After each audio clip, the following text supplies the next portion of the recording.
Oh, my cat! Every time somebody walks in front of the camera, it's like in and out.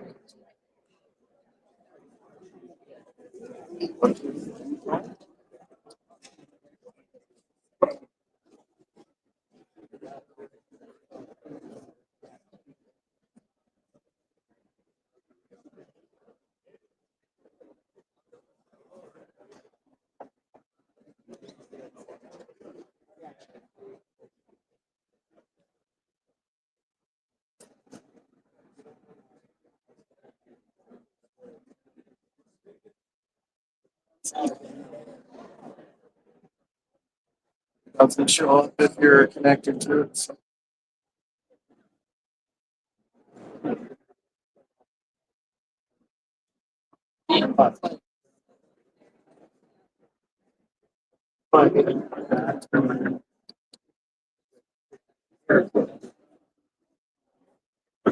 So I need to disconnect.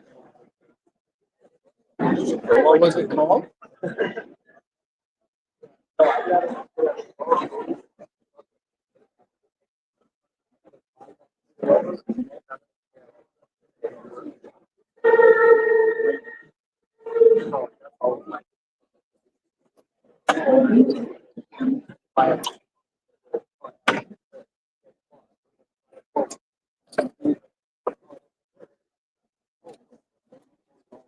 Something?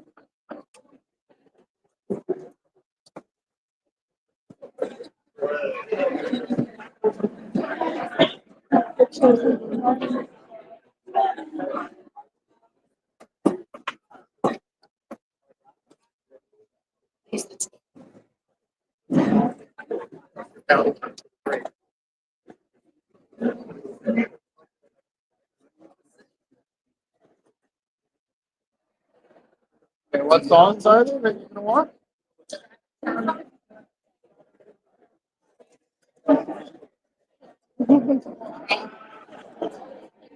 What?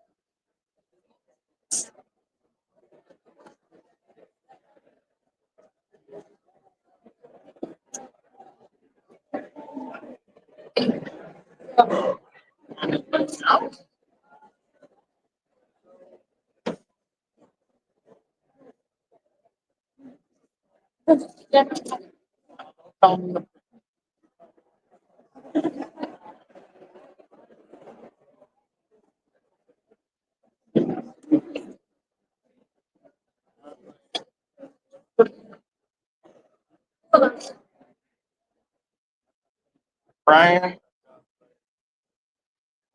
I don't have playlist.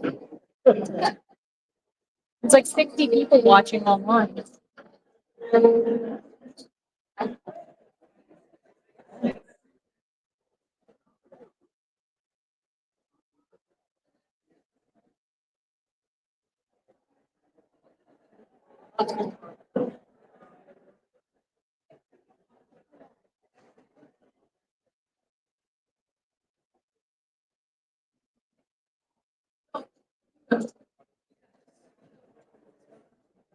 Yeah. Here, see the demo.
That's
1, 2. Okay, everybody, we're gonna get started. Find your chairs.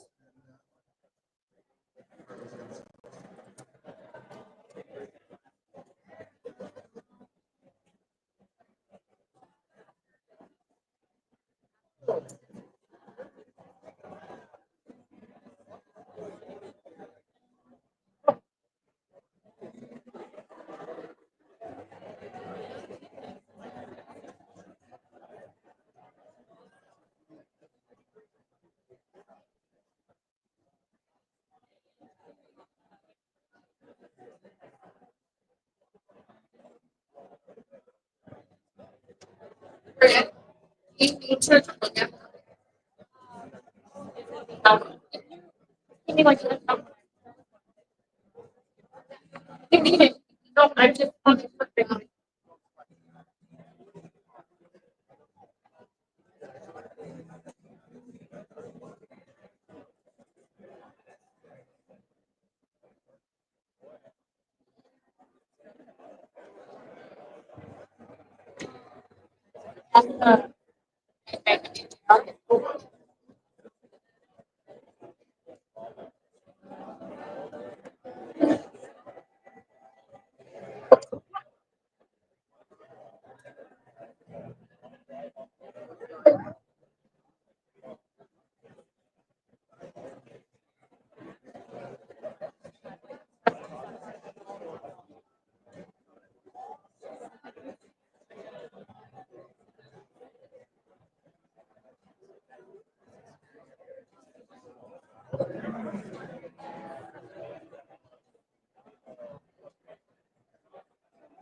Complaining about it, but it's probably just.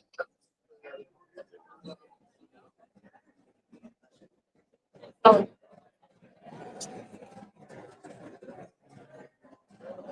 On the side.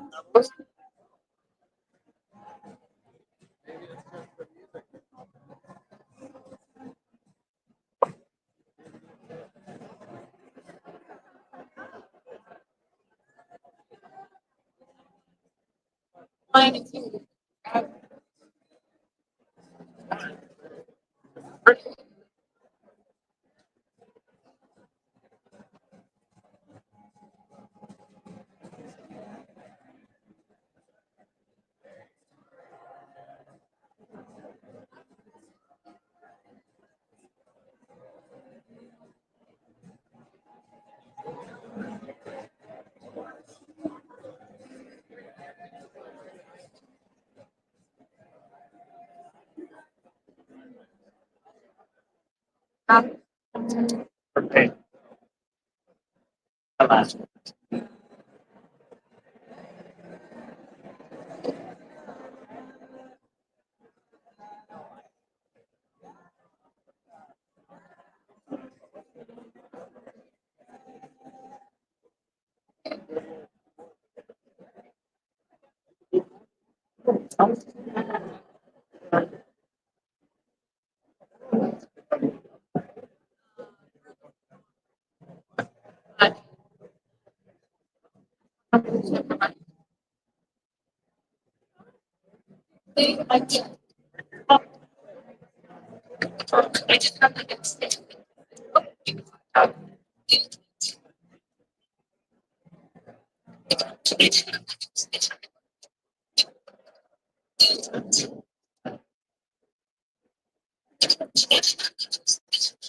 Welcome, friends and family. I have a little disclaimer to read. So, in true Brian style, I must give a little disclaimer before we start. On Monday, November 8th, Brian sat with Terry and me, choosing the songs he wanted played today. While doing that, he made it very clear that he expected at least 10 minutes of full-on snot running, crying, and then have a great visit afterwards. Don't worry, bro. We got you, boo. So buckle up, go have your smoke, grab a beverage, pull out your tissues, and get ready for a slightly uncensored day of great memories. We'll get started in about 10 minutes, guys.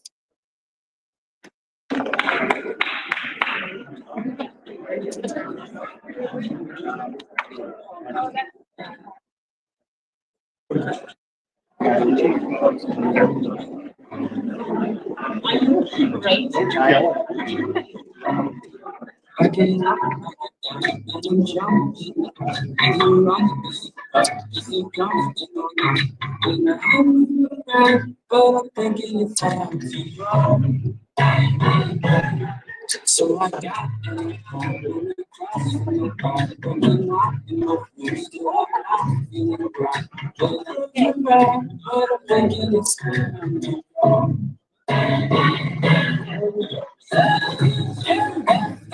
I never know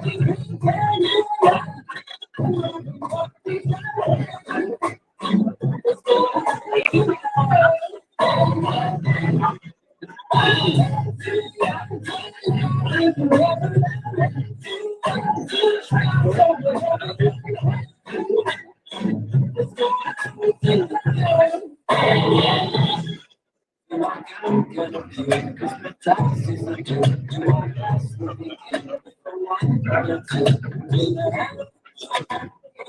It's time to go. Who you like to go? Who you like to go? Who you like to show? Cause it's like a dog. So who you like to go?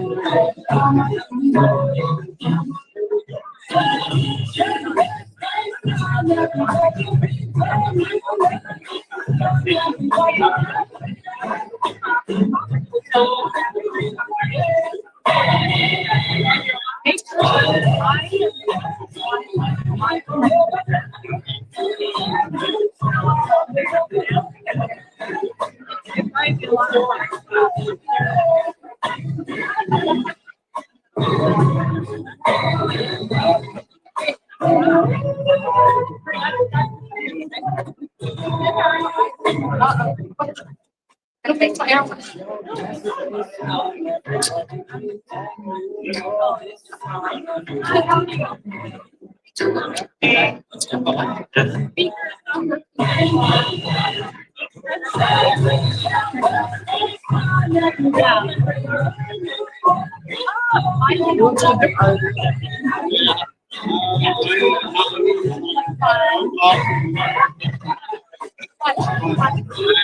didn't want to see if the beer.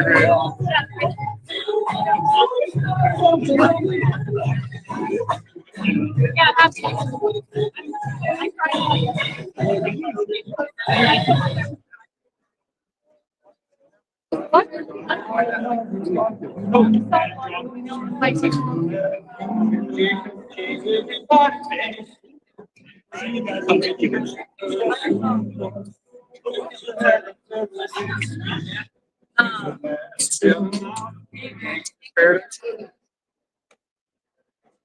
Brian has very like playlist on. What?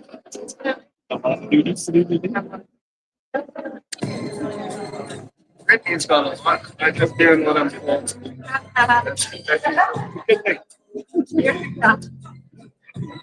I just did the video. I'm the boss at work. Tell us somebody wants to do that. Oh my.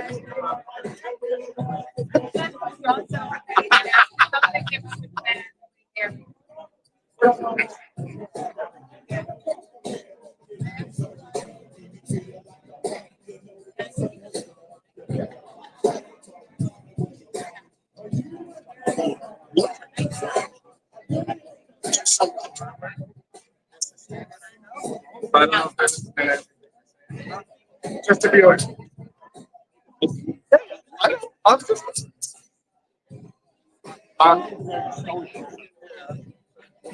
Oh, yeah, exactly. I honestly.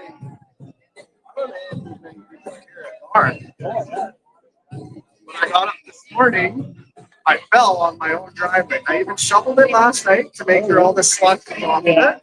And then we salted it, and there was still a skating rink this morning. The roads were great. Like, I didn't think they would be. We made it about a third of the way here, and then we had to turn around to get the projector. And so we came the head day the first time around, and there were some crappy parts on it. The second time around, we took Devon, and the road was clear, dry as a ball. Definitely better than the head day. Yeah. Yeah, we took the head day? Yeah. Wasn't bad. So, 16A, I'm sure you came in 16A. Yeah. So the whole Devon Highway was the same as 16A. So dry as a bone is nice.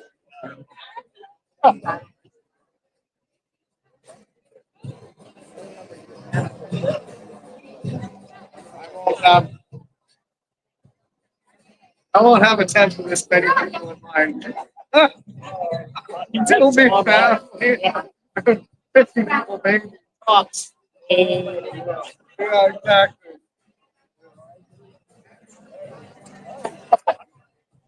Yep. I think there's 65 watching.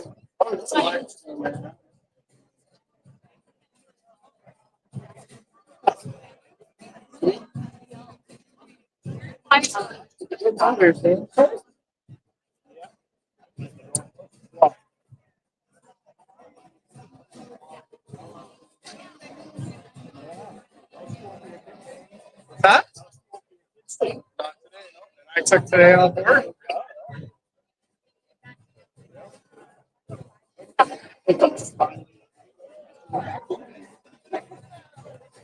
Oh, I'll probably do some work from home this week.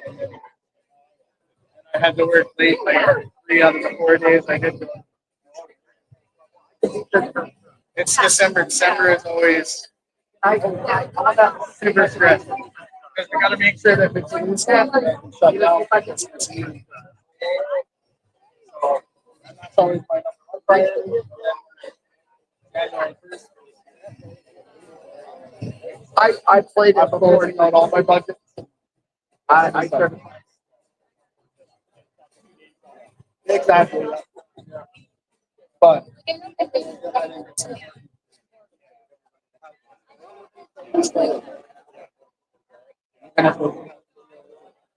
try from the manager for 3 weeks leading up to it. Yeah. Half of them are probably celebrating.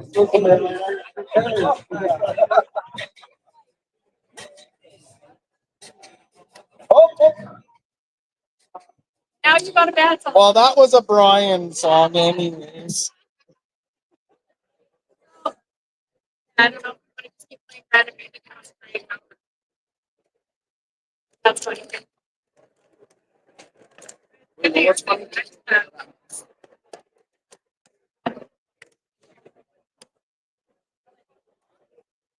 No, I was not happy.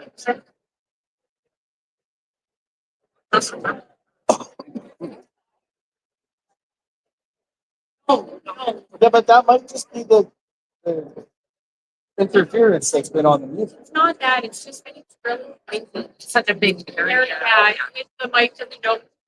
So are you going up right now? Should I leave the music off? Am I going to put that back up? Yeah, I got. Okay, I'm gonna disconnect then. So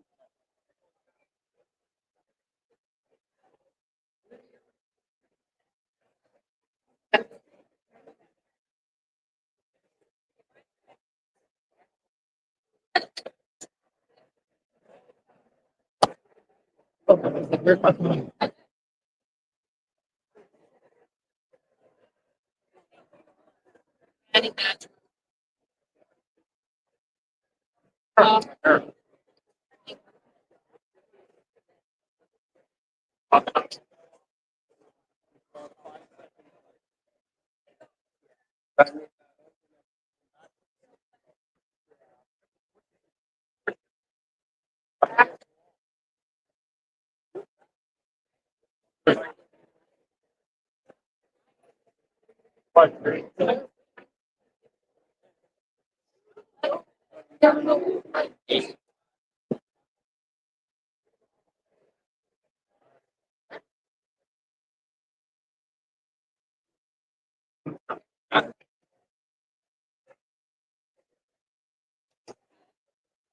Hi, everyone.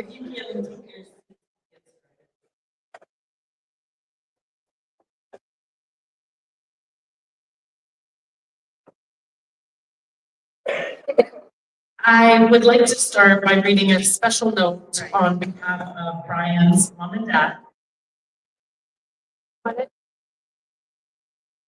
Hi, everyone.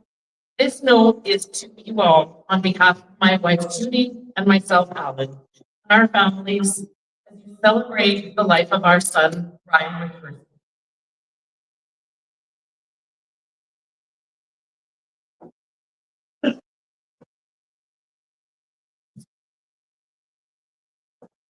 We have no doubt that Brian is looking down and smiling in appreciation of all here today that was thinking of him. Yeah. I got it. Brian lived and loved his life to the fullest, full bore, right to the end. If you get the time, listen to the words in Frank Sinatra's song, My Way. That was how Brian lived his life. Thank you all for your love and support. Brian, Tiger, may you rest finally in peace. Well, hello, everybody. Welcome to the celebration of life. I love you all, and it's unfortunate that we're meeting like this. I've been in the wheelchair 30 years, always on the go, always doing stuff. Body's been shut down since 2020 with I had massive groin surgery. I was laying in the hospital with gangrene. From there, my shoulders really started to bother me. I was put on disability. Over time, that was removed. I went back to work for mobility equipment services. The body just was continuously getting worse. Finally, after years of waiting for scans and doing whatever, it was determined that in my neck, my C5, C6, C7 is completely deteriorated, needs to be rebuilt. I need a surgery. Both wrists have severe carpal tunnel surgery on them. But the more important one, honestly, the nail in the coffin, the shoulders are completely shot. I have tendons snapped, 4 centimeters retracted in my body. The joints, the shoulders completely worn out, 4 centimeters dropped out. I need surgery on both arms, and the doctors told me that I could do the surgeries, but it would take a year of recovery with a 65 to 70% chance of dislocating because they're not designed. So not that is designed to handle transfers. And I'm in excruciating, barely sleep. It's just not a life. It's taken from me. I love life so much that I'm not willing to live my life on this earth any further. I'm excited to go live life somewhere else. Watch over all of you like I always have. I'm at peace. Those who do are upset, I wish you nothing but the best. I know how many love me. Can't thank you enough for my life. Everybody asks all the time, what was your greatest accomplishment in life? And the truth is, my greatest accomplishment in life was all of you, people around me, worldwide, from Latvia to Switzerland to Florida to Edmonton to Ontario. Loved you all pretty much. My mom, my dad, my sister, my family, Colby, Caitlin, Connor, Dawn, and Susan, James, Opa, Kevin, Hannah, Andy, Emma, Joe, Melissa, Ken, my OG friends, Jade, Richard, Sean, Shane, Troy, Scott, Daniil, Tawny, Kelly, Diana, Rachel, Krista Dearland, Rosser, Carmen, and Let. And I can go through hundreds and hundreds of names of people, all the way up to, Mike Burkheim. I mean, God, thank you, buddy. He gave me a chance in a skid steer, and I'll never forget it. The best time of my life. Miss it every day. Bobsledding, amazing. Sarah Monk, Water Cetus, Lonnie Bissonette, Corey Mapp. Thank you for the journey. Canadian Paraplegic Association, Zachary Weeks, man, I love you, buddy. And if it wasn't for you, I don't know if I'd have a quarter of the friends I have. Brian Perry, Brian Natty, Gil, love you. Brittany, love you. Brent, Victoria, Ricardo, love you all. Thank you for being a part of my life. Robin Kaiser, for part of my life. Thank you for my auto body days, Jamie Grady. So in my wedding party, Tab, Ken Keesman for being effects during that journey. Thank you. Again, another great time. They're all great times in my life. Wolverine Construction with Steve the Boulder, Brian, Justin Smith, Caleb, back to Iron Pride, Joe Richardson. God, Joe since we were kids. Fuck, love how much fun we have with Nicole, your beautiful wife. Tyler up here, Clayton, Jordan Dell. God, Jordan Dell, brothers, your brothers, Eric Dell, brothers, family, everybody's family. God, so amazing, so amazing. Nathan, Iron Nathan. My last job, really equipment services, Phil, Dan, Natty, Jess, thank you, love you all. Phil, you took care of him like a brother. Fucked with me as much as I fucked with you. It's great. Hope people share those stories. All the kids in my life, I love you all. Greatest honor of my life was being an Uncle P. Just know that every single one of you, I love. One of the basketball days, Ross Norton, Kenny Wills, Mike Evie, Jordan McGackern, Peter McGregor. Thank you all. My sledge hockey, Billy Bridges, Brandon Bowden, Great Westlake, Sean Gilmore. Thank you for everything, for all the guidance, for all the fun we had. God, we did some crazy, wild things together. I spent last months, tried to do opioids that didn't work. And it took me a little clear headed. It's tough to know this pain for the last bit of this journey, but at least I was myself. Some little tips for life. Number one, to all my disabled buds, never own any vehicle unless it's a disabled wheelchair accessible. What it does, what it saves on the arms. You got to think if all you do is go to work, it's 4 times a day. You're taking the wheelchair apart, pulling it across your body and back in. Don't do it. It's not worth it. Make sure you have all your funding in order, especially in today's world. Grants, look into it, educate yourself with it, and make sure your home is accessible. Those are the three keys to longevity. The number one vehicle is probably the biggest part of my longevity. To all of you, I want you to know that I'm always forever in your hearts, always watching over you. If you were in my life, you knew that if you ever needed me, I'd be there. If just like a little help, got you. I love you all very much. I'm grateful for the life I was given, the life I've had, no regrets whatsoever. Good, I'd rewind the clocks and do it all over again. I got a full life. I'm at peace. Thank you all for your support. Mike asked us to look after everybody, take care of each other, check in with one another. You know, I brought so many people together. I hope you keep these people together. It's important to me. Sean Rogerson is a big one. He's been my boy my whole life since I was 6 weeks old. Man, just you know, you'll get through it.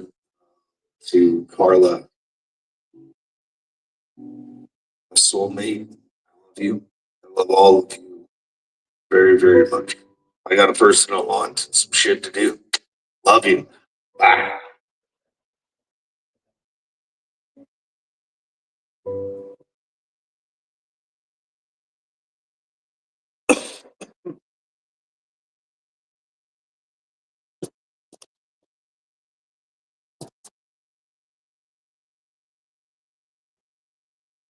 Who could have said that better than me? That was absolutely beautiful. Okay. Today we are here together to recognize, remember, and celebrate Brian McPherson. The guy whose presence filled every room, every gathering, every moment with a kind of light the rest of us are still trying to figure out.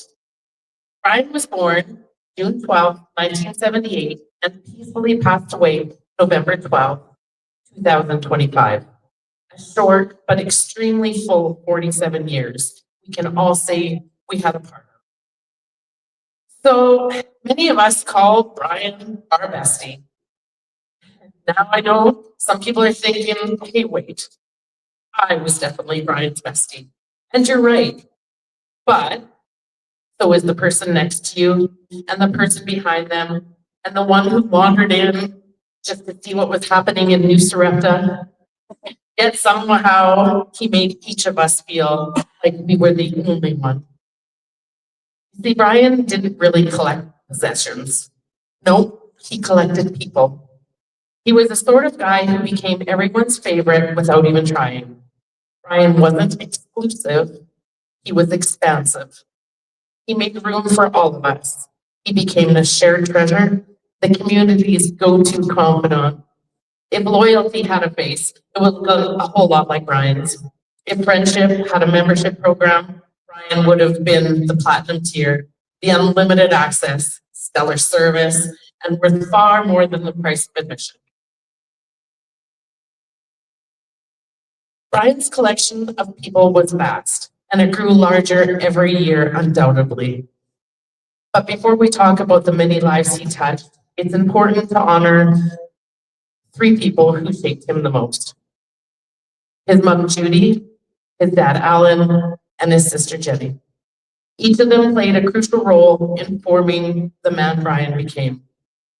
Brian proudly described himself as a mama's boy. No matter how old he was or what life threw at him, it was always his mom he wanted by his side.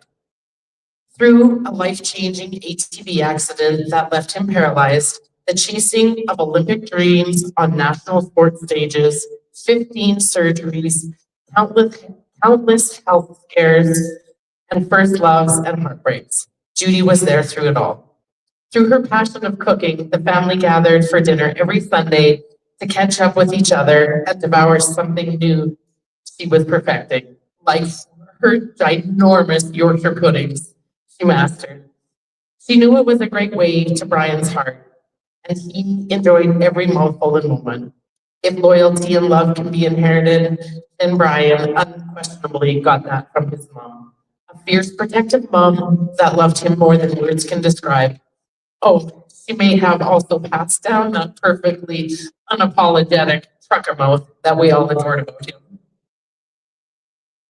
Brian's dad, Alan, was the one Brian always credited with teaching him the true meaning of hard work, resilience, and integrity. Alan believed deeply in Brian's potential, and because of that, he held him to high standards, not out of pressure, but out of love.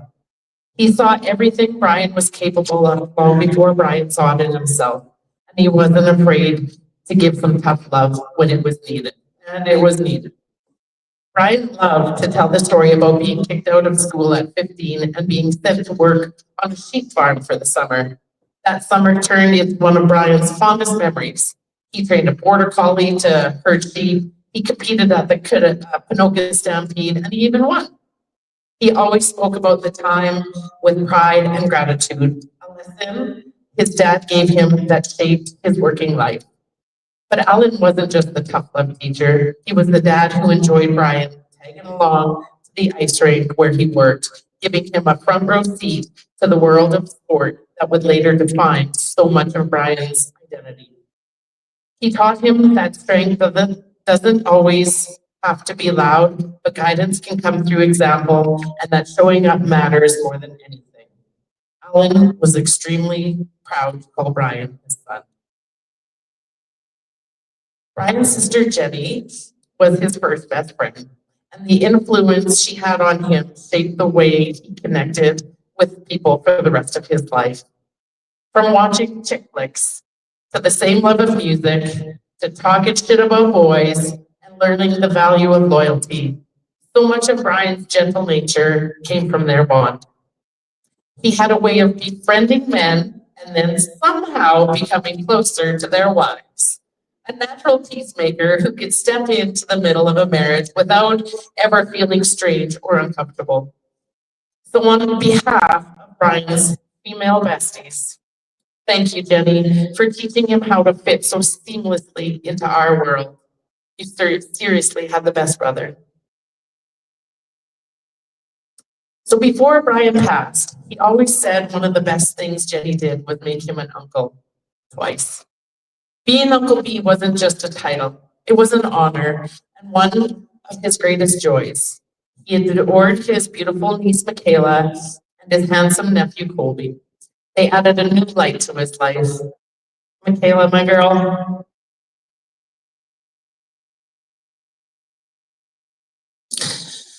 You basically are his carbon copy. The family glue, the keeper of sweet chaos, and an energy that made him proud. Colby and KK told me Uncle B had a way of turning challenges into lessons and lessons into fun, often questionable fun. As kids, he let us poke his legs under the table like a DIY science test. We'll always remember him rolling into our school to speak and then teaching wheelchair basketball, letting everyone try it, instantly becoming the coolest guy that they had ever met. He was the fun uncle in every way, part educator, part daredevil, part chaos coordinator, and always a presence who made our lives a little louder, a hell of a lot funnier, and mostly unforgettable. We loved our Uncle B immensely. And to all the amazing kids in our extended family circle who also know me as Uncle B. Sorry, Brian, it's Uncle B. He was that fun uncle, the one who took chances with them, including a few that made us question his judgment, and at least two that probably violated basic safety guidelines. He was a comedian, an overgrown kid himself, but also a constant source of laughter. Our kids swarmed like ants on a popsicle tube. The other side of that Uncle B made time to show up to their sporting events and even Christmas concerts. You know, he loved each of our kids like they were his own. Then a very special little man strutted into Brian's life and changed it in the best way. Sid the Kid. The moment Brian officially became a bird daddy. Sid was the spark Brian didn't even know he needed. He was the friend, the cuddle buddy, the partner in crime, the tiny dictator who made sure Brian actually got his ass out of bed, and the loyal shadow who followed him everywhere. Sid also loved to dress up and be in the spotlight just as much as Brian, also becoming an instant star on the TV show Push. Sid gave him the constant he craved, pure, messy, hilarious, unconditional love. To Brian, Sid wasn't just a little dog. He was his sidekick, his motivation, his little furry soulmate. Sid was his everything. Brian might have gotten a lot of treats from his family, but he also marched to his own tune and embodied so many characteristics that were uniquely Brian. A couple of those traits that made him so unforgettable was his unstoppable drive. He approached life as if it was a challenge he fully intended to win. From watching him work with a determination that put the rest of us to shame, to watching him take on obstacles with a confident grin, you always got that sense that he wasn't just living life, he was conquering it. One thing all of us quickly learned, Brian didn't dwell on limitations. He didn't entertain the idea of can't. If something stood in his way, he found a new way around it. Challenges didn't slow him down. They just made his stories more interesting. Like his unbelievable career as an athlete, Brian McPherson wasn't just an athlete, he was a friggin' force of nature. Born and raised in Edmonton, Alberta, Brian's legendary athletic story began in the aftermath of a life-altering ATV accident in '95 that left him paralyzed from the waist down. And if the world thought that was going to slow him down, they had no idea who they were dealing with. He was determined to be unstoppable. He didn't return to sports, he dominated them. Brian made his mark in wheelchair basketball, playing for the only Canadian team to ever win the National Wheelchair Basketball Association Championships. In 2008, Brian was inducted into Alberta's Sports Hall of Fame as part of Alberta Northern Lights wheelchair basketball team. As a pioneer of para-bobsled, Brian was one of the first athletes ever to compete in the sport when it was still in its infancy.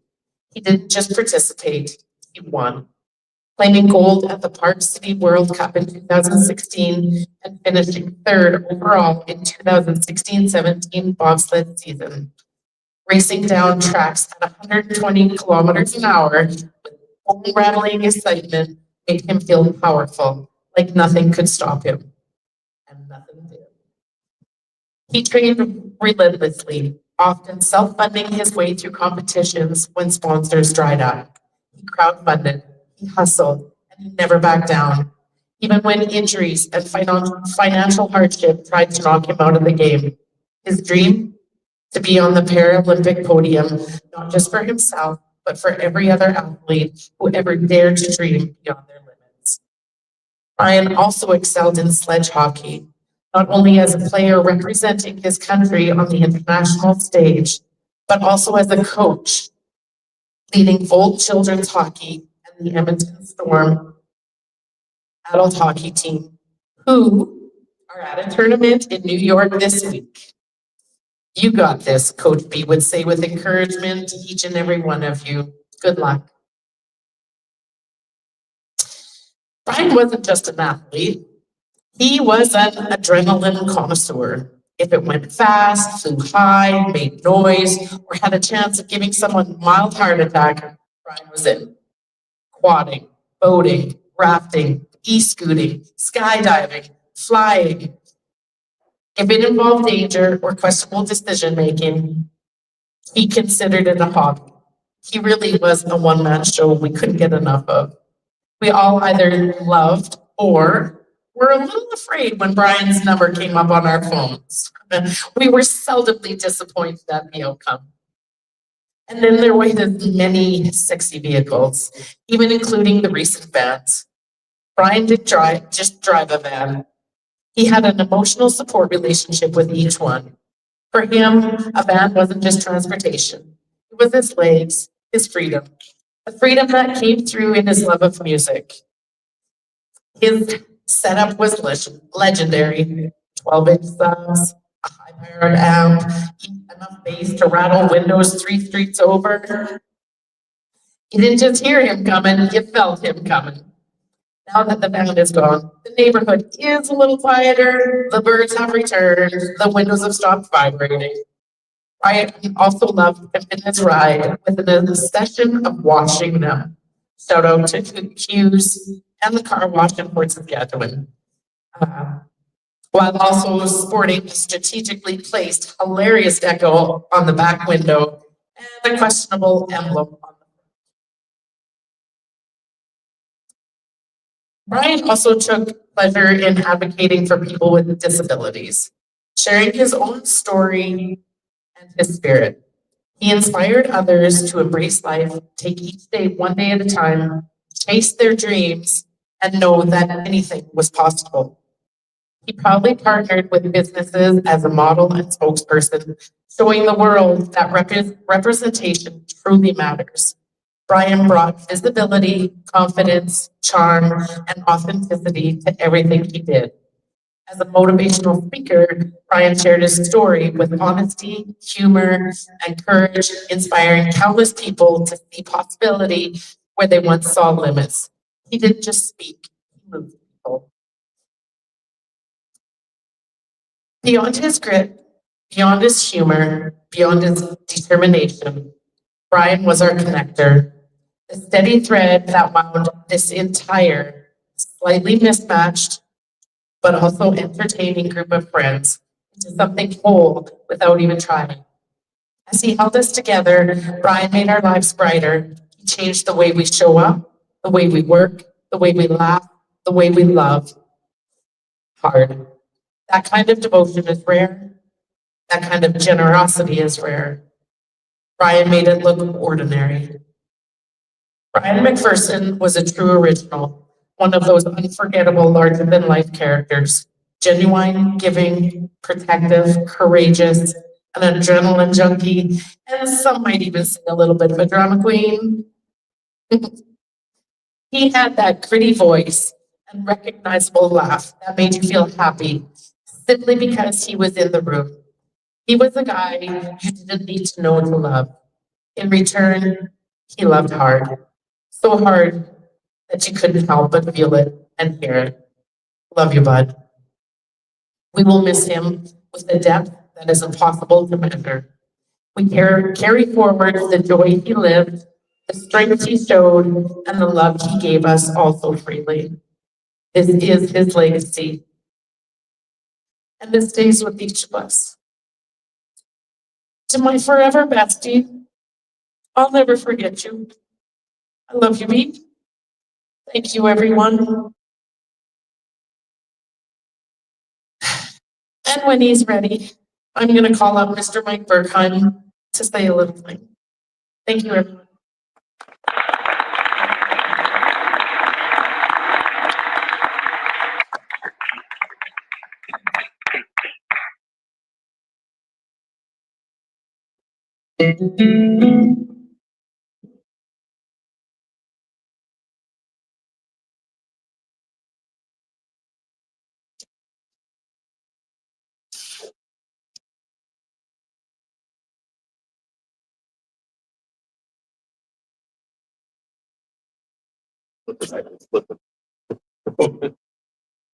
Slipping right to work.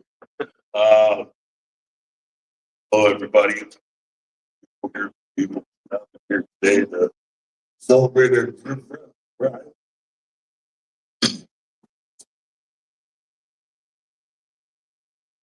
My honor to speak today and touch on a period of Brian's life full of nasty determination. Drives. You're wondering what's in the glass? Brian's favorite drink, Scotch. I've never bought Scotch once in my life, and I probably never will again. But for this moment, this one to be. So it's 2013, and I'm 6 years into my dream of owning and operating an equipment company, specializing in residential marketing. Over these 6 years, we had grown every year, each year welcoming additional equipment, which meant additional employees. Small business is very similar to building a family. Every employee at that level, combined with the amount we worked, makes it a close individual and group dynamic. I had no idea how close and dynamic it was going to become. My phone rings one day, the man on the phone introduces himself as Brian McPherson. Now, I knew Brian by growing up in Sherwood Park. I knew he had an accident and was in a wheelchair, but didn't know Brian McPherson. Said, hey, Brian, how you doing? Goes on to tell me about working at the Paraplegic Association, girl there, some of the things he does there. Now, at this point, I start thinking, okay, maybe he's canvassing a donation call, or maybe there's a pitch coming. So I'm ever about to hear a pitch. Brian changes gears from his current job and starts to tell me about his athletic career and the achievements that he had achieved. Still thinking, okay, maybe donation to something else. But I listened because the story was amazing. And but it was obvious he was leading up to something. As he finishes up his impressive list of accomplishments, he goes on to say that he has achieved his goals in sports. Putting that chapter was like behind him, trying to focus on a career and financial stability. Oh, sorry. I never had my voice not heard before. Okay, he goes on to say, I heard from a mutual friend you own a Bobcat company, and that's where I'd like to set my sights. I'd like to become a Bobcat operator. Well, that's okay. I've gone ahead and passed the Bobcat certification course at Bobcat Edmonton and would love the opportunity to join your company. I'm totally taken off guard. Going from what I thought was a donation-based call to shifting into a job interview, knowing the person I was interviewing was paralyzed, was a lot to take in. Immediately, I go into a polite mode and start presenting the walls to what I thought was a misguided interest. You know, we work all around the city, areas we work in around developed, how would you get there? Problem there, I got a custom vehicle, I'll go anywhere 4x4 will get me. Okay. Well, all our operators labor, and then they start the small machines, but those small machines with foot control. So I don't know how you would do that. And he says, well, the hand control machine, that's what I'm after. Oh. Well, how would you get in and out of them? Oh, I'm a two-time Canadian Hall of Fame athlete. What do you mean, how am I going to get in? I'll get in and out. Thinking, who is this guy? It's okay. Well,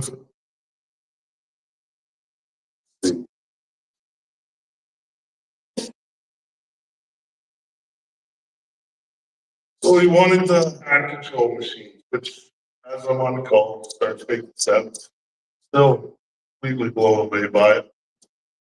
So I explained to him how that's kind of a senior position, and the track machine operators oversee the laborers, the mini skid steers, the dirt balances, dump trucks. It's not really a spot you start at. It's kind of when you work toward. Work up as you gain experience. And in my structured brain and from business, kind of thought this is where we'd hit the wall. So I took the time to explain how difficult that would be for them. And how, like, the next operator that was to go on the trap machine had been working 3 years on a mini. The labor that had been working with them was waiting to take his spot. And broke it all down, soft as I could. And thought we kind of visited that. Well, it's Brian's turn. I said, okay. What followed would go on my mind, but my life in uncountable, unexpected, and measurable ways. Brian, having had about 2 seconds to process the 5 minutes of reasons, I just respectfully and in detail explained to them. Acknowledged my hesitation, offered respect to the process and everyone at different stages within it. But if given the chance, he very confidently went on to explain he would bring the same level of focus, determination, and passion to operating that he had given sport. His sports career was over, but his convictions were stronger now. I want to dedicate myself to operating skid steer with the same focus and determination that I brought to Team Canada twice and resulted in Hall of Fame outcomes. I won't be able to do some labor tasks, but I'll study it and know it inside out. I can't operate minis, but if given the chance, I'll know every move before they do it. I'll make it my life's mission to be the best hand control operator you've ever seen. The way I've done in everything I've ever done. I want this, I need this, and I want to do it with it for your company, Mike. I understand I'm starting from a disadvantage, so let me even it out. I'll prove myself with an offer. Come to your site at 3:30 p.m. 3 times a week after my job, and I'll finish the day with you training. I'll come on Saturdays, and I'll train all day with you. And I'll do it for free. To bridge the gap. If you give me the chance, give me this time, and I'll show you it can be done. And if after that time still don't believe it, I'll respect your decision. But if you do believe it, I'll put in my notice and I'll start with you full time. And start with you full time. I'll leave my cushy office job and I'll join you. Dedicate every working moment to mastering the art of operating and being the best operator you've ever had. I was floored. Every person that had that fire for not being focused, capable, or just didn't care. Every person quit because it's too hard, expectations too high. And here this guy, Brian, putting it all on the line for a shot to him for free. The first time, Brian, one of many times, thought, who the fuck actually does that? All my friends, Brian McPherson did that. My respect and interest was peaked, and as a firm believer, the best indicator of someone's future is their past. I wanted to see this man's pure conviction in person. Told him I respected the hell out of what he had just said, to come that Saturday, and we would at least meet him and let him join us for a day so he could be sure he knew what he was getting into. I don't think we knew what we were getting. Brian's voice was pure relief and excitement said, I'll see you there. I know you've been here, I won't take any more time. See you then. I was still skeptical, but I thought, if he can't do it or is misguided in his interest, the least I could do is give him a soft landing and take the time to gently show him how magnitude of how hard our industry was for anyone, less than his circumstances. So we go to Brian's first day. Foxborough Sherwood Park 2013. We're all there when we hear the music. In an hour. In closer. In rolls the forward edge, windows down, music crank, Brian Birch, arm out the window, car parks, music goes quiet. We're all curious how this plays out, so we walk. Door opens, all of a sudden a chair pops out. A little bit of setup, Brian pops out of his car, landed in his chair, and starts rolling toward a group of people looking at him speechless. confidently and quickly rolls up and into introductions, handshakes, confidence in himself, big laughs and witty comments ensued immediately. Pretty sure Brian was even the one to say, let's get to work. So we begin. Drew starts and I begin taking him through everything that a lot of the tasks are gonna be. The preconceived walls still in my head. As Brian watched, you could see the focus sharpen as he took it in. Pulled up a track machine to the road and said, let's get you some seat time.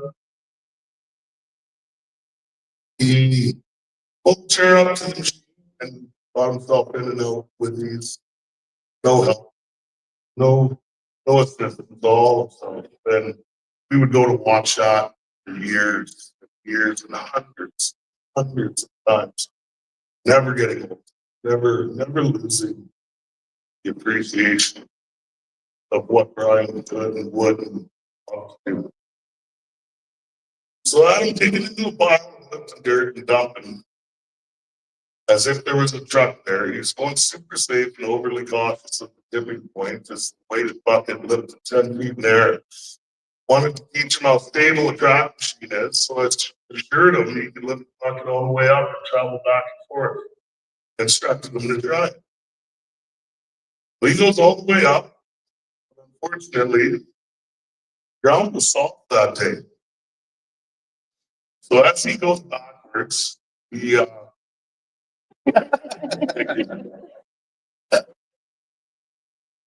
Gotcha, Mike. appreciate it. No problem.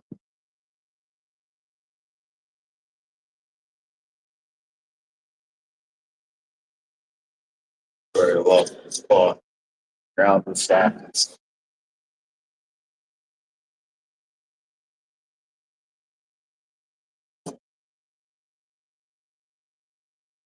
So he goes all the way up and starts to go forward. Well, the ground was soft that day. As the front of the track sink under the weight, he panics, pulls the levers back full speed, which unfortunately is natural, but worst reaction to have. Machine goes into a full tip forward.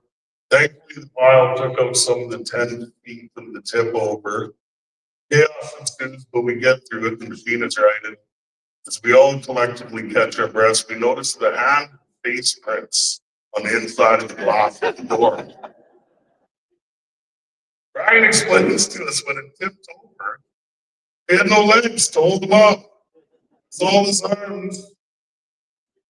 And as we're looking at the imprint from his face on the bottom of that door, which I realized, yeah, well, that makes sense. So from that day on, Brian wore a seatbelt. It worked marvelous. By the end of the day, there was an energy in there, an excitement in Brian, and an undeniable reality that they had not hindered Brian's ambitions, had only strengthened and solidified any of his convictions and put to rest my concerns. And there was an energy to it all, and we felt like we were seeing something incredible. That night, as I thought of the day, I found myself analyzing the ways to make it work rather than why it wouldn't. Our work was teamwork. If he was ever going to succeed, probably was in the best skid steer and most supportive crew environment to do it. From that day forward, it stopped being about any limitations. All energy was put towards solutions, which, as it would turn out, very little or wanted by Brian. So the training went on. Brian, one by one, won the hearts of each crew member, learned, listened, and asked everything he could from each of us. And in a very short period of time, had an energy commitment within the group to get this man trained up and rocking with us. And those people are here today. It was also during this time that Brian said to us all a comment that always stuck with me. As the crew was asking no question or thought in their head, Brian confidently told us all, everybody's handicapped. You can just see mine.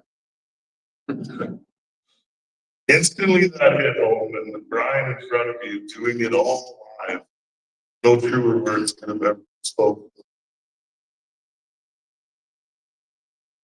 Now, the training was no frustrations, my friend. Brian was what I like to refer to as a cow. Confidence through the roof, mission through the roof, experience and knowledge way down here.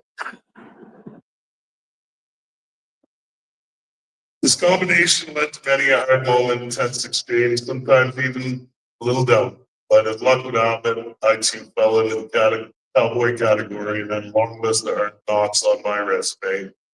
So I understood Brian within myself, so it became about helping him avoid the hard lessons that'll knock your confidence down to a point your experience can catch up and one day meet.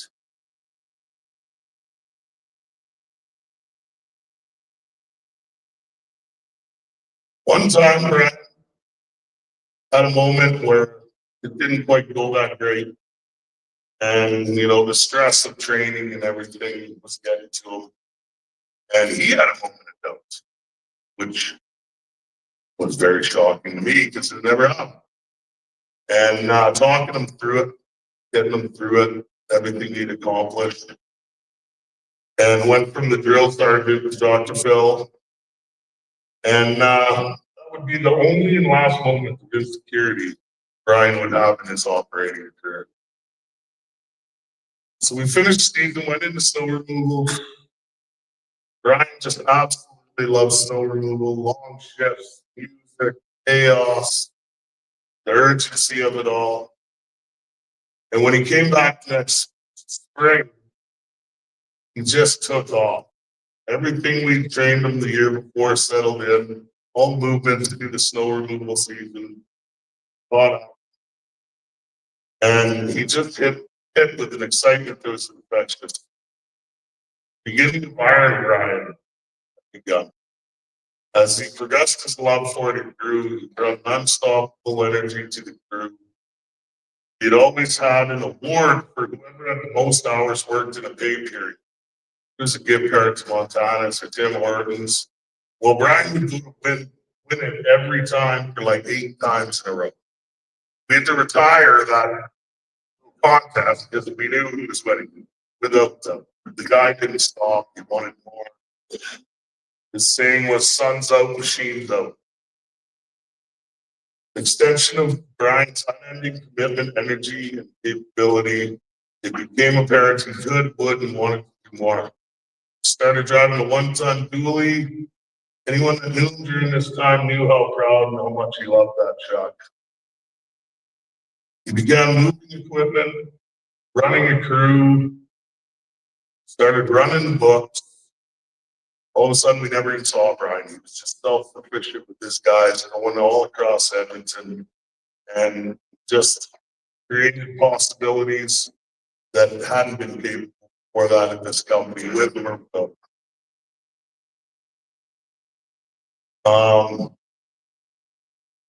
As he progressed, he became an absolute weapon, an operator. Talent, the skill, the focus, the level, everything he promised that first day on that engine absolutely delivered and farther above. Just overachieved every expectation for anybody, let alone under any circumstance. He became the bad cop. I've never been accused of being a good cop, but Brian was so, that's what it took for him to do the things he did. When other employees had no sympathy. Like, what are you talking about? Open your eyes. Like, what are you complaining about? And Brian definitely was the bad cop, but in a way that he just took the question and inspirational at all times.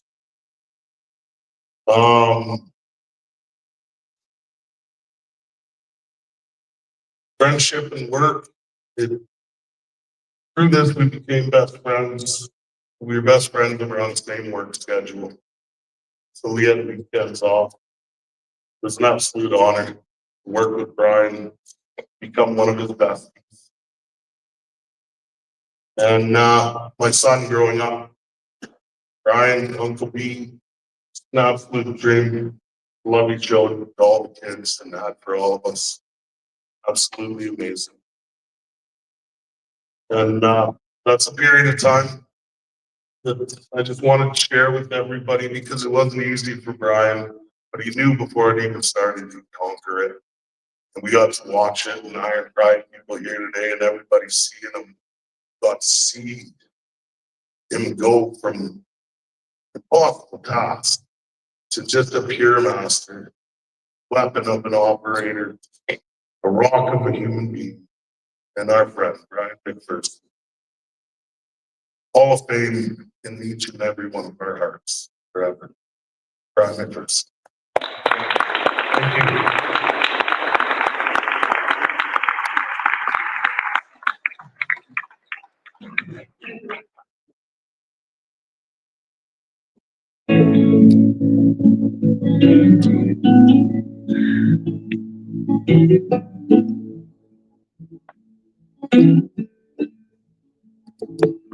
May God bless and keep you always.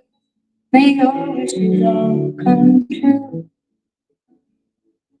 May you always do for others and let others do for you. May you build a ladder to the stars and climb on every one. And may you stay forever young. May you stay forever young.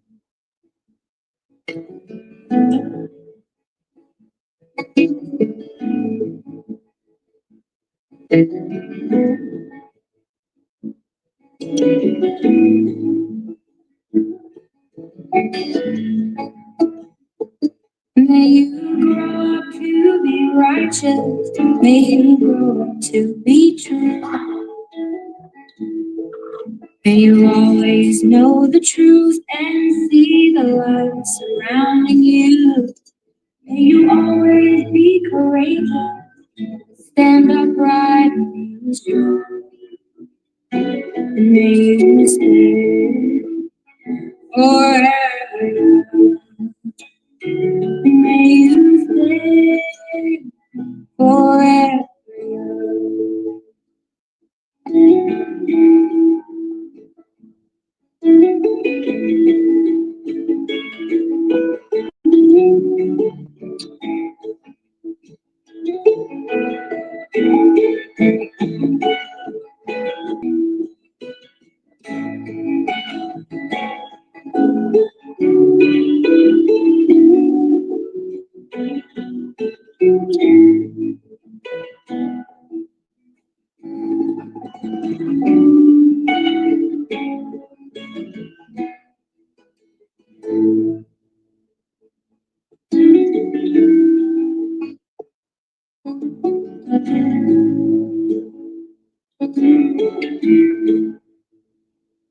May your hands always be busy.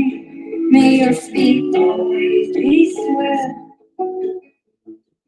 May you have a strong foundation when the winds of change are shift. May your heart always be joyful. May your soul always be sound. And may you stay forever young. May you stay forever young. Every morning, there's a message on my phone. My mother saying, "God, please come home." I see the words, how could you leave us so behind? So much to say, but there's so little time. So how do I say goodbye to someone who's been with me for my whole damn life? You gave me my name and called me. I see your face when I look at mine. So how do I say goodbye when I couldn't? You always saw the best in me. wrong, you were always on my side. But I'm scared of what life without you said. And I saw the words you looked in your eyes. Promise me if you go, I will make sure she's alright. So how do I say goodbye? Someone who's been with me for my whole damn life. You gave me my name and the color I see face well mine. So how do I say goodbye? There's no way you could ever let me down. Gonna steal some time and start again. Be my closest friend. And someday you're gonna make it out. Hold the line, just hold the line high. So how do I say goodbye? Someone who's been with me for my whole damn life. Jump from 40,000 feet without a parachute. You jump from 40,000 feet without a parachute. Ain't gonna jump no more. 24 hours, 24 hours with you. And the weekend getting better. And the midnight right between us. Now it's all good, babe. Bad good, baby. Girl, it's like you want to get like you want to know when I do. Girl, it's like you get close, like you love on you. When I come to girl, like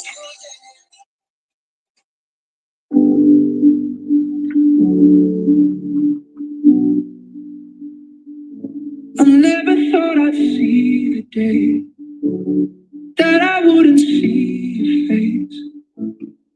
Looking back, God, I wish I knew that I loved you'd have to let go. 'Cause you brought out the best in me. You always saw a light no one else could see. Now I know that you're gone, but I promise I won't forget. So thank you for all the memories. You'll never know what it meant to me. 'Cause you were the one who gave me peace when I had no left. Held me close at my loneliest. Thanks for the memories. Here's to the memories. I wish that I could call you up. Just to hear your voice, that would be enough. And we'd laugh like we're back in the start. Then pretend we're not falling apart. Sometimes we would hurt each other, but you saved me from going under. We didn't last forever, but I won't forget you. So thank you for all the memories. 'Cause you'll never know what it meant to me. 'Cause you were the one who gave me peace when I had no left. Held me close at my loneliest. Thanks for the memories. Here's to the memories. 'Cause I miss you more than you know. You know. 'Cause I miss you more than you know. So thank you for all the memories. 'Cause you never know what it meant to me. peace. You were the one who gave me peace when I had no love. Held me close at my loneliest. The memories, the memories. As perfect as you've ever been, and that's where you've been living. Can you see it? Can I feel it? Windows down, going 85. I look over and catch your eye. Can you feel it? Cause I feel it. There's a rush of blood when you go this fast. When you're up against it, I got your back. They say that good things just don't last, but I'll say that every little fork in the road, never feel my hand let it go. If I did, you know I'm running back. You and me, we got a long life today. On the tree, shines every breath that you breathe. Everything is like a heart attack. You and me, we got a long life today.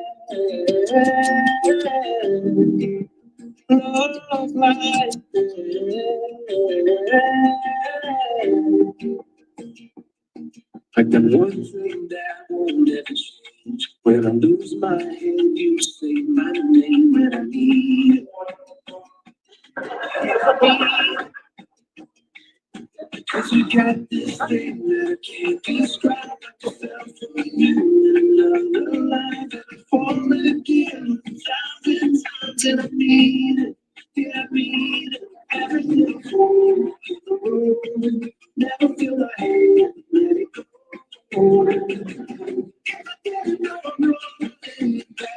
You and every got a long life to live on a tree. Shines every breath that you breathe. The niggas like my heart attack. You and every got a long life. Long life. You and me, we got a long life. If you keep running, I keep running.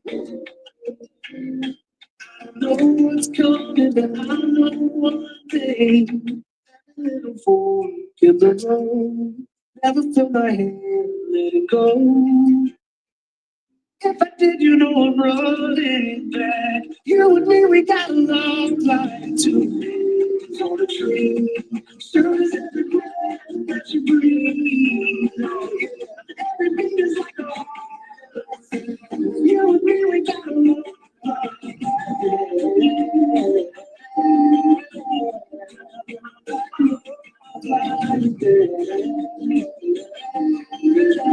You and me, we got a long life.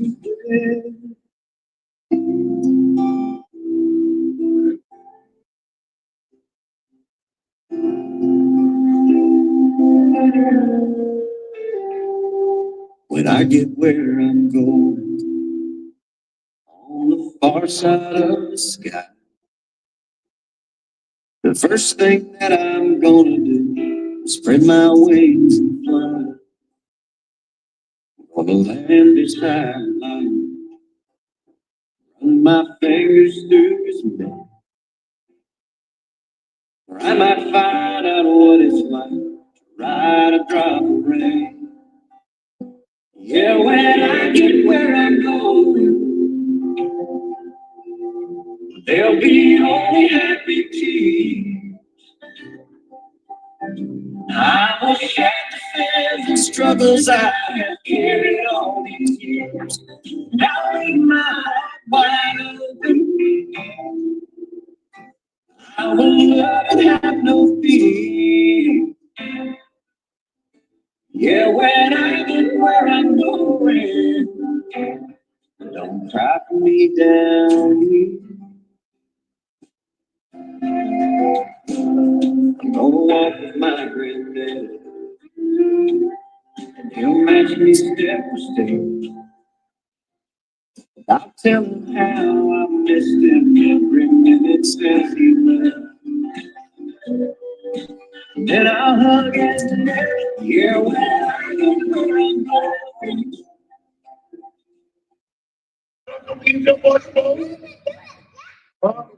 go. What do you say?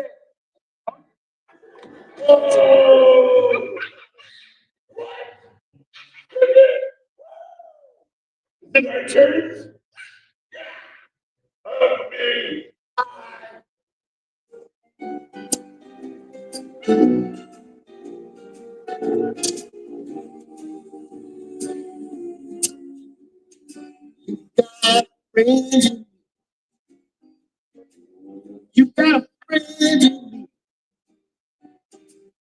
when the road runs ahead in your past and minds in your nice old day. You just remember what your past is. Oh, you got a friend in me. Like you got a friend in me.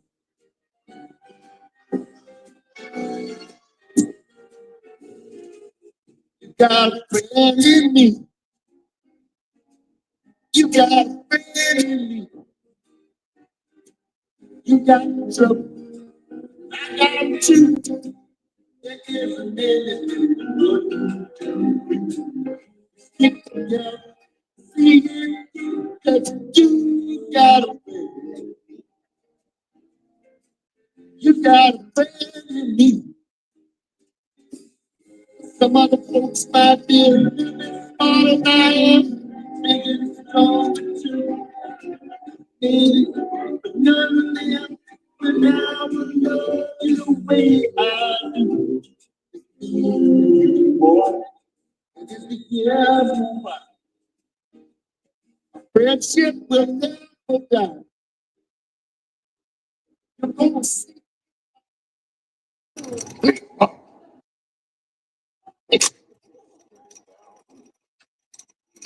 What?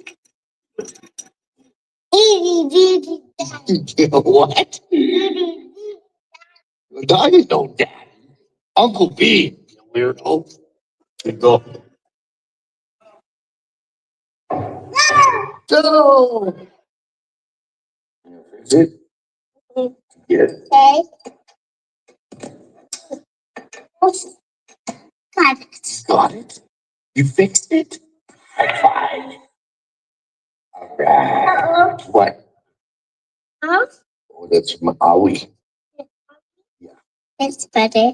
Oh, thank you. Yeah, it's a little different. And it's me. So I think the final curtain. My friend, I'll say it clear. I'll state my case, which I'm certain I live a life that's full. I travel and every highway and more, much more than this. I did it my way.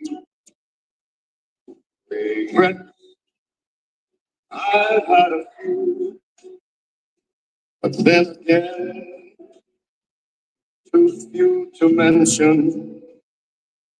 I did what I had to do, saw it through without exemption. I planned each charted course, each careful step on the byway. More, much more than this, I did it my way. Yes, there were times I'm sure you knew when I bit off more than I could chew. But through it all, when there was no And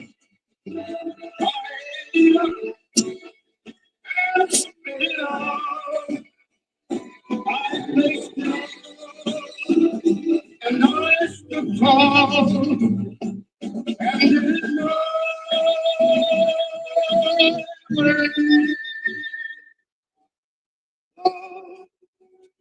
I laugh and cry at my fill, my share of losing. And now, as tears subside, I find it all so amusing to think I did all that. And may I say, not in a shy way, oh no, oh no, not you. I did my way.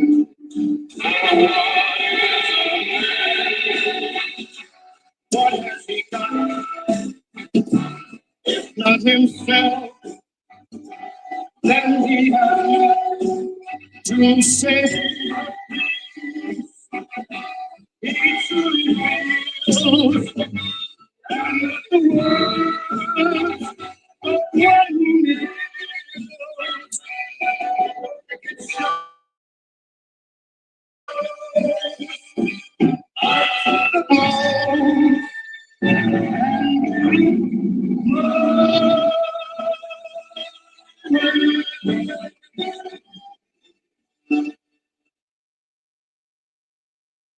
not okay.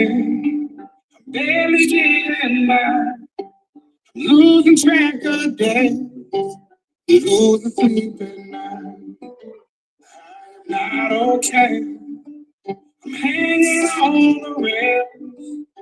If I say I'm fine, no other to hide. Well, I know I can't be the only one who's holding on for dear life.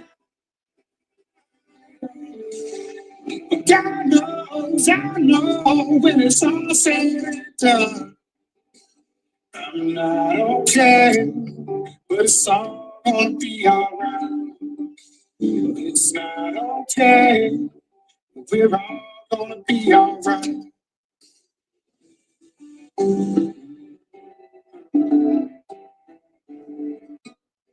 Woke up today, almost stayed in bed, devil on my back, voices in my head. Some days it ain't all bad, some days it all gets worse. Some days I swear I'm better, laying in that dirt. I know I can't be the only one who's holding on for dear life. God knows, I know when it's all said and done, I'm not okay, but it's all gonna be alright. It's not okay, but we're all gonna be alright. Gonna be alright. We're gonna be alright.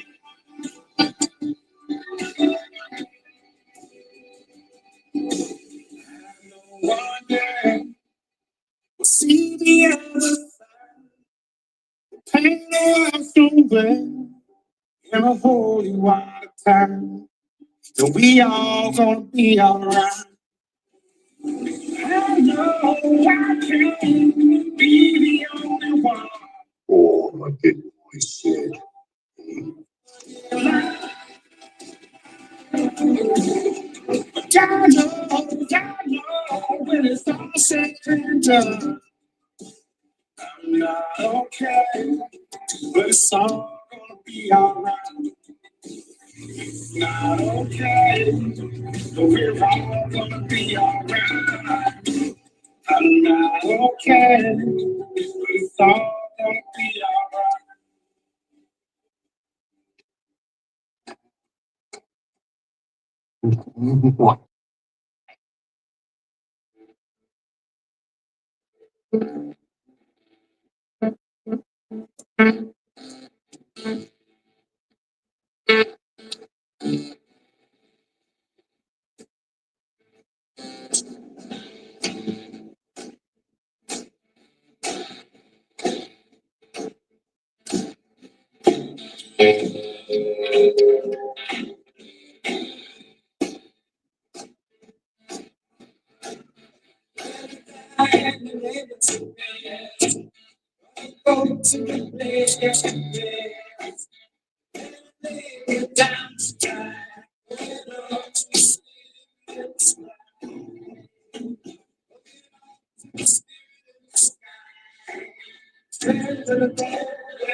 Say, come to the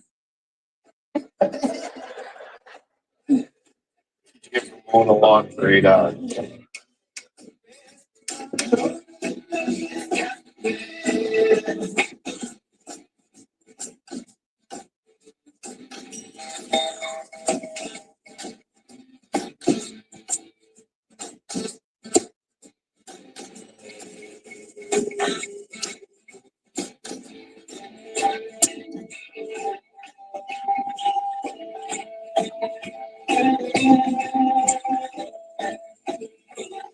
There's only one thing sexier than this band. That's your wife.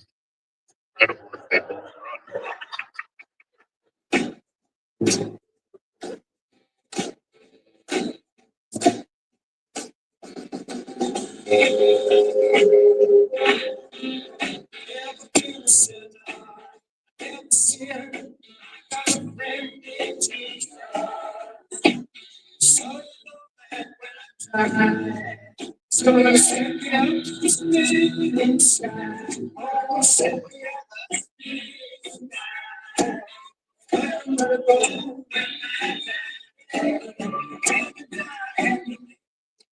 Warning.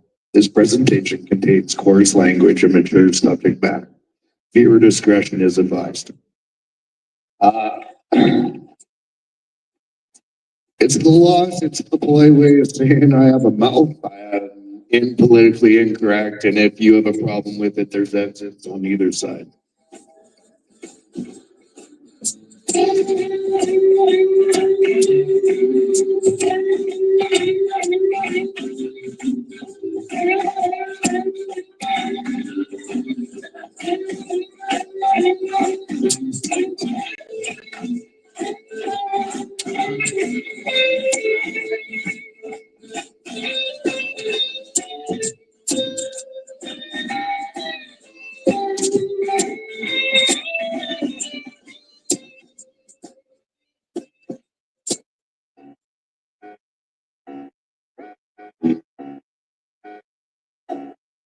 I get up, I get down, and I'm jumping around. And the rump is some rock, it's so comfortable now.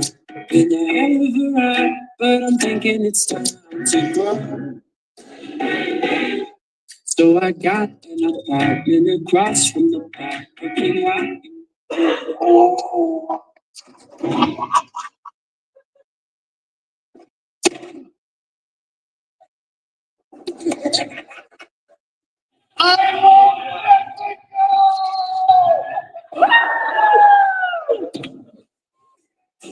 Let's take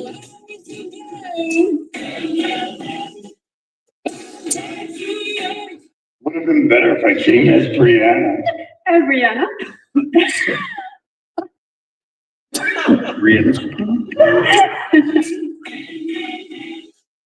like I'm gonna puke, 'cause my taxes are due. My past would begin with a one or a two. With a hell of a ride, but I'm thinking it's time to grow. Man, I'm up to something. Ho, ho, ho! Merry Christmas and Happy New Year to all. I'm here with my lovely elf bee to wish everybody the happiest of holidays and safe. To all the females outside of my family, to all the ladies. You'll know when I'm around showering and the 3 shower heads jets stop working. It's because my head's in the way. To all the boys in my life outside of my family. When you're having sex in your apple puckers, it's because my tongue's May your dreams bring you peace in the dark.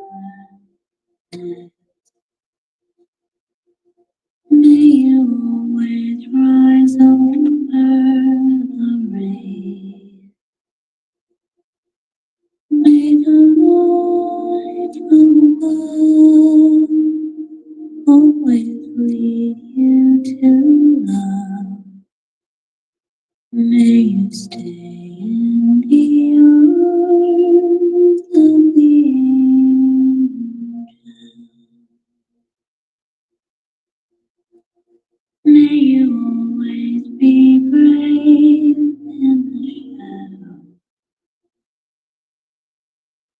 In the sun. Wow. That was amazing. He is an amazing man that we all had a great opportunity to be part of his life. I'm so thankful for. Thank you everybody for coming, making a special trip out today. I know the weather was rough, but I know he's watching over us. He gives us signs every day. He's doing something crazy to somebody. So thank you guys all very much. I just want to do a quick thank you to Bees Bitches. You know who you are. We rocked. I think we did a great job. Thank you all so much for all your hard work and everything to make our bestie shine. Thank you guys. Enjoy some cake and coffee and enjoy, laugh, love, everything that we wanted. Thank you guys.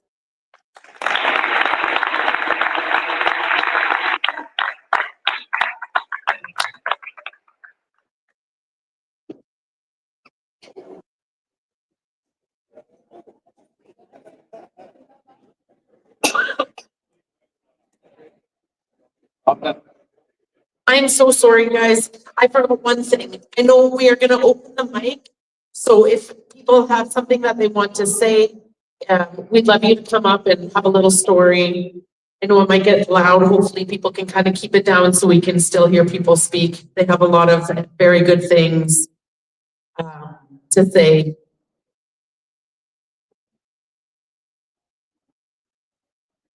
Miss Bean is gonna come up and say something.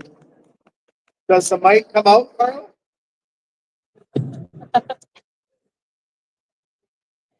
Hi, everyone. First of all, can we please give a round of applause for Carla? She did a great job. She didn't know how she was going to make it through today. And honestly, I don't know how many of us are going to make it through today, but we're going to try our best. Before we start mingling, I do want to point out that there is some filming happening here today. There is a documentary being made about Brian and his decisions and his life. And they are also going to be taking some of the messages from today and providing it to Brian's parents. So as you can see, there's a giant camera right here. The guy with it, his name's Dave. Dave and Rebecca will be, if you go through those exit doors just to the left, they're going to be set up there. And if you would like to share a memory or a story or a joke or some way that Brian's impacted you, please go back there and get filmed. They will not be coming into here to corral people because they don't feel it's appropriate, and I agree.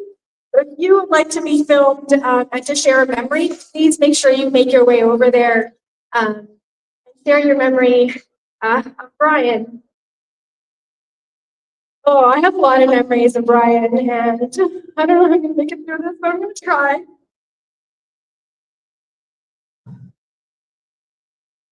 Oh, man. Brian was one of my first really friends here in Edmonton. We met 12 years ago. Oh, this week has been so hard. I still can't believe he's gone. It feels so surreal. It feels like, he's just on vacation or something. And every time I get invited to something, my first thought is, oh, let me see if Brian's free. And then in my head, I say, well, he's more free than any of us, actually. He's the freest he'll ever be. I have a lot of good memories with him, and some not so good memories too. We've had lots of tough conversations. We were not cut from the same cloth or from the same tapestry at all. But we still made our friendship last for so long. He taught me something through COVID, and something that I never really expected. He came into REU one day, and during COVID, everybody has hand sanitizer at the door. Everybody's spraying you with hand sanitizer. Get clean, get clean.